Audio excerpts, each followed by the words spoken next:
Hi friends, good morning. ஒரு important இன்ஃபர்மேஷனுக்காக தான் இந்த வீடியோ. இது வந்து நமக்கு வாட்ஸ்அப்பில் கிடைச்ச இன்ஃபர்மேஷன் தான். எம்ஆர்பி எக்ஸாம் எழுதி 14,000 சேலரி வாங்கிட்டு இருக்கவங்களுக்கு 18,000 சேலரி இன்க்ரிமெண்ட் அப்படின்ட்டு இன்ஃபர்மேஷன் வந்து ஆர்டர் வந்து நமக்கு வந்து கிடச்சிது. ஸோ இதில் நிறைய பேத்துக்கு வந்து பார்த்திங்கன்னா ஸ்டில் அவங்க 14,000 தான் சேலரி வாங்கிக்கிட்டு இருக்காங்க. அவங்களுக்கான 18,000 சேலரிக்கான ஆர்டர் வந்து சீக்கிரமாக கிடச்சிரும் அப்படின்ட்டு அதுக்கான டீட்டெயிலில் வந்து வாங்குறதுக்காக தான் இந்த இன்ஃபர்மேஷன் நமக்கு வந்து கிடச்சிருக்கு. ஸோ இந்த இன்ஃபர்மேஷனை எப்படி வந்து நீங்கள் வந்து டீட்டெயிலில் அனுப்பணும், என்ன டீட்டெயில் சொல்லியிருக்காங்க அப்படிங்கிறதையும் நான் உங்களுக்கு வந்து சொல்கிறேன்.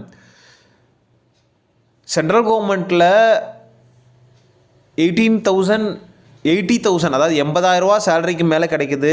ஸ்டேட் கவர்மெண்ட்டில் 18,000 கிடைக்கிறதுக்கே பெரிய போராட்டமாக இருக்குது.